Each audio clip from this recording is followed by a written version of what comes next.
चलिए आपको ले चलते हैं लखनऊ, जहां सीएम योगी आदित्यनाथ पहुंचे हुए हैं। काम भी करना है, क्योंकि आप जब नौकरियां पाते हैं तो उसके बाद आपकी मंजिल सिर्फ सेवा होनी चाहिए, न कि ट्रांसफर पोस्टिंग। उसके बाद आप जो प्रेशर बनाते हैं उनसे हम सबको थोड़ी सी तकलीफ होती है। फिर से पूरे सभागार को, परम सम्मानित मंच को अपनी बधाई और शुभकामना देते हुए अपनी वाणी को विराम देता हूं। बहुत बहुत आभार। बहुत बहुत धन्यवाद माननीय मंत्री महोदय। उत्तर प्रदेश सरकार के युवाओं को समर्पित पूर्णतया पारदर्शी मिशन रोजगार के तहत अब तक 8.5 लाख युवाओं को सरकारी नौकरी दी जा चुकी है। 3,75,000 युवाओं को संविदा पर कार्य दिया गया है और आज 2 करोड़ से अधिक की युवा शक्ति निजी क्षेत्र और एमएसएमई में न सिर्फ कार्य कर रही है बल्कि जॉब गिवर की भूमिका में भी आ चुकी है। यह सब कुछ संभव हो सका माननीय मुख्यमंत्री महोदय के मार्गदर्शन में। तो आइए इसी भावभूमि से संबंधित देखते हैं ये लघु फिल्म। प्राचीनतम चिकित्सा पद्धतियों में से एक आयु का ज्ञान कराने वाला विज्ञान और जन जन के आरोग्य का वरदान है आयुर्वेद।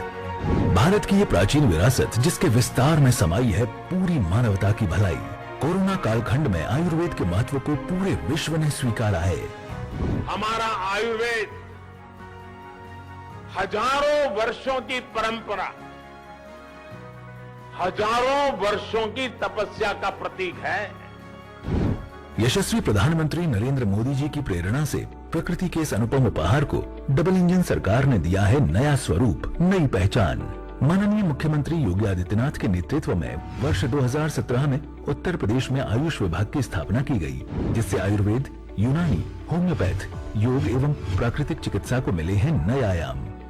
नए उत्तर प्रदेश के नए गोरखपुर में प्रदेश के पहले आयुष विश्वविद्यालय महायोगी गुरु गोरखनाथ आयुष विश्वविद्यालय की स्थापना इस प्राचीन विधा को देगी नई दिशा। राज्य की आयुष कॉलेज, आयुष चिकित्सालय और ई लाइब्रेरी की स्थापना से प्राचीन चिकित्सा पद्धतियों को प्रोत्साहित किया जा रहा है।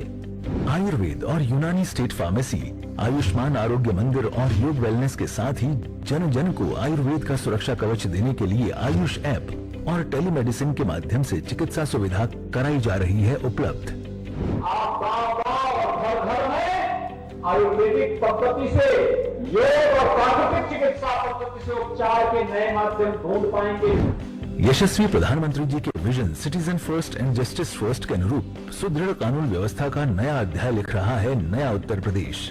भारतीय न्याय संहिता, भारतीय नागरिक सुरक्षा संहिता और भारतीय साक्ष्य अधिनियम के प्रभावी क्रियान्वयन में देश में अग्रणी है नया उत्तर प्रदेश। इस नवीन कानून के प्रभावी क्रियान्वयन के लिए 2,64,000 पुलिसकर्मियों की द्विस्तरीय मास्टर ट्रेनिंग हुई है सुनिश्चित। भारतीय न्याय संहिता के अनुरूप दर्ज 2,18,000 से अधिक एफआईआर में 1,25,000 मामलों में दाखिल किए गए हैं आरोप पत्र। मॉब लिंचिंग, आतंकवाद, छिनैती और 0 एफआईआर की सुसंगत धाराओं के साथ ही 7 वर्ष से अधिक सजा वाले प्रकरणों में फॉरेंसिक टीम द्वारा सीन ऑफ क्राइम का भ्रमण हुआ है सुनिश्चित। उत्तर प्रदेश के सभी मंडल मुख्यालयों पर फॉरेंसिक लैब की स्थापना के साथ ही प्रति जनपद 2-2 मोबाइल वैन की व्यवस्था की जा रही है सुनिश्चित। फॉरेंसिक क्षमता के साथ दक्षता में व्यापक वृद्धि के लिए यूपी SIFS लखनऊ और NFSU गांधीनगर के मध्य किया गया है MOU। माननीय मुख्यमंत्री जी के नेतृत्व में संचालित मिशन रोजगार के तहत सिर्फ योग्यता के आधार पर रिकॉर्ड 8,50,000 से अधिक युवाओं को मिली है सरकारी नौकरी। 3,75,000 से अधिक युवाओं को सरकारी विभागों में मिली संविदा पर नौकरी। निजी और MSME क्षेत्र में 2 करोड़ से अधिक युवाओं को रोजगार से जोड़ा गया है। परिणाम स्वरूप वर्ष 2016 में जो बेरोजगारी दर 18% से अधिक थी, वो वर्ष 2024 में घटकर 3% तक रह गई है। मिशन रोजगार की इसी श्रृंखला में माननीय मुख्यमंत्री जी के कर कमलों से आज उत्तर प्रदेश लोक सेवा आयोग द्वारा 163 चिकित्सा अधिकारी, 2 रीडर आयुर्वेद, 19 प्रोफेसर तथा 3 प्रवक्ता होम्योपैथी के साथ ही उत्तर प्रदेश अधीनस्थ सेवा चयन आयोग द्वारा विधि विज्ञान प्रयोगशाला के 96 कनिष्ठ प्रयोगशाला सहायक के पद पर चयनित युवाओं को नियुक्ति पत्र वितरित किया जा रहा है। आप सभी को उज्जवल भविष्य की हार्दिक शुभकामनाएं। मिशन रोजगार, युवाओं के सपने साकार। आपकी तालियां रुकनी नहीं चाहिए। आज का दिन आपके लिए बहुत विशेष है। माननीय मुख्यमंत्री महोदय के नेतृत्व में जो कार्य हो रहा है ये सचमुच अद्भुत, अकल्पनीय है। हमारे बीच कुछ चमकते मुस्कुराते चेहरे हैं जो माननीय मुख्यमंत्री महोदय और मंचासीन गणमान्य अतिथियों के साथ अपने अनुभव शेयर करना चाहते हैं। सबसे पहले प्रोफेसर डॉक्टर रुचि सिंह संक्षेप में सब अपनी बात कहें, अपना अनुभव शेयर करें। ये आज का अवसर आपको सदैव याद रहेगा जब माननीय मुख्यमंत्री महोदय के समक्ष आप अपना अनुभव बांटेंगे इस संपूर्ण सभागार में बैठे हुए जनमानस के साथ। माइक संभालें और अपनी बात शुरू करें। नमस्कार सर, माननीय मुख्यमंत्री जी, माननीय आयुष। अभी आप तस्वीर देख रहे थे लखनऊ से, जहां सीएम योगी आदित्यनाथ पहुंचे हुए चिकित्सा अधिकारियों के नियुक्ति पत्र वितरण कार्यक्रम में। बनाए हैं और प्रदेश के अंदर इसी दौरान अन्य सभी विभागों में नियुक्ति की प्रक्रिया को इसी तत्परता के साथ आगे बढ़ाने का कार्य हुआ है और आज उसी का परिणाम है कि जब अच्छे और प्रशिक्षित दक्ष कार्मिक किसी शासकीय सेवा का हिस्सा बनते हैं या किसी प्रतिष्ठान का हिस्सा बनते हैं, किसी भी सेवा का हिस्सा बनते हैं, उसकी कार्य पद्धति में उतनी ही तेजी देखने को भी मिलती है। यह वही प्रदेश था 8 वर्ष पहले जो बीमारू कहा जाता था, क्योंकि उस समय बीमारू राज्य नहीं था, बीमारू तत्कालीन व्यवस्था थी, तत्कालीन सरकारों की कार्य पद्धति बीमार थी और इसलिए वो अनिर्णय का शिकार थी, कोई रिजल्ट नहीं दे पाती थी। समाज का हर तबका उससे तबाह रहता था। आज सरकार की कार्य पद्धति जिस तत्परता के साथ निर्णय लेने की है, जितनी शुचितापूर्ण, पारदर्शितापूर्ण और ईमानदारी पूर्वक उसे लागू करने की है, उसके परिणाम भी उतनी ही ईमानदारी से, उतनी ही तत्परता के साथ, उतनी शुचितापूर्ण और पारदर्शी तरीके से उसके परिणाम भी हम सबको देखने को मिलते हैं। और यही परिणाम आज नए भारत के इस नए उत्तर प्रदेश का निर्माण कर रही है।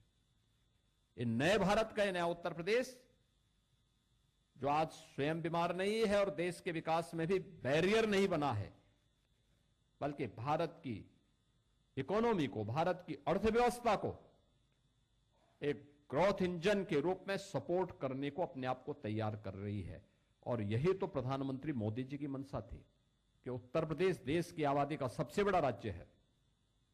उत्तर प्रदेश देश के विकास में एक सहायक के रूप में खड़ा हो। और मुझे बताते हुए प्रसन्नता है कि हर एक क्षेत्र में उत्तर प्रदेश ने इन 8 वर्षों में जो सफलता प्राप्त की है, उन अच्छे कर्मचारियों की नियुक्ति, जो कर्मचारी पहले, जो अधिकारी और कर्मचारी पहले से थे, उनकी कैपेसिटी बिल्डिंग के माध्यम से उन्हें आगे बढ़ा करके, प्रोत्साहन दे करके आज जो परिणाम हमारे सामने है, आज हर एक क्षेत्र में उत्तर प्रदेश आगे बढ़ता हुआ दिखाई दे रहा है। महाकुंभ की सफलता, जिस भी विभाग के कार्मिक वहां तैनात थे, जो भी आया देश और दुनिया से, सबने उसकी तारीफ की, सबने कहा कि बहुत अच्छा था। और केवल एक उसके लिए नहीं, स्वाभाविक रूप से पब्लिक का संवाद, आम जन जिन सेवाओं के साथ जुड़ा हुआ है वो उसकी तारीफ करेगा। लेकिन जिस क्षेत्र में जाते थे, जैसे ही वह कुंभ के क्षेत्र में पहुंचता था, सफाई उसको अच्छी दिखती थी, पुलिस का व्यवहार अच्छा दिखता था, पेंटोन ब्रिज उसको अच्छे लगते थे, चेकआउट प्लेट की व्यवस्था उसको व्यवस्थित लगती थी, संगम में पर्याप्त जल की उपलब्धता उसको अच्छी लगती थी, कॉरिडोर का निर्माण उसे अच्छा लगता था, एक स्वतः स्फूर्त भाव के साथ अनुशासन उसे अच्छा लगता था। और ये विभाग तो अलग अलग थे, सभी विभाग अलग अलग कार्य कर रहे थे, लेकिन उस पूरे विभाग की मॉनिटरिंग एक जगह से होती थी। और यही टीम वर्क जब एक साथ कार्य करता है तो महाकुंभ जैसी सफलता को हमें प्रदान करता है। और यही प्रयागराज के अंदर हम सब ने देखा है, यही हम अपने दैनिक जीवन में भी देखते हैं। हमारे दैनिक जीवन में भी यही सब कुछ हमें देखने को मिलता है। कुंभ प्रयागराज में हो रहा था, लेकिन कुंभ में क्या गतिविधियां हो रही थी, कैसे कैसे वहां कार्य हो रहे हैं, उसकी निगरानी हम यहीं से बैठ करके भी कर रहे थे। क्योंकि आज टेक्नोलॉजी इतनी आगे बढ़ चुकी है, अब हर एक गतिविधि को आप अवलोकन कर सकते हैं। और हम लोग एक एक गतिविधि को देखते थे, फिर यहां से बताते भी थे कि देखो यहां पे ये चीजें हैं, यहां पे ये चीजें हैं। हमें अपनी विभागीय कार्य पद्धति को भी आगे बढ़ाने में इस प्रकार के टेक्नोलॉजी का उपयोग करके उसको एक सहायक के रूप में उपयोग किया कर सकते हैं और उसको और अच्छा बना सकते हैं। मैं आज आपसे केवल एक बात ही कहना चाहूंगा, जो ये आज नियुक्ति पत्र आपको प्राप्त हो रहा है आयुष विभाग से, आयुर्वेद, होम्योपैथ के साथ साथ एफएसएल लैब्स के, ये दोनों विभाग बहुत महत्वपूर्ण विभाग हैं। आयुष जिसमें आयुर्वेद है, योग है, नेचुरोपैथी है, यूनानी है, सिद्धा है, इन सब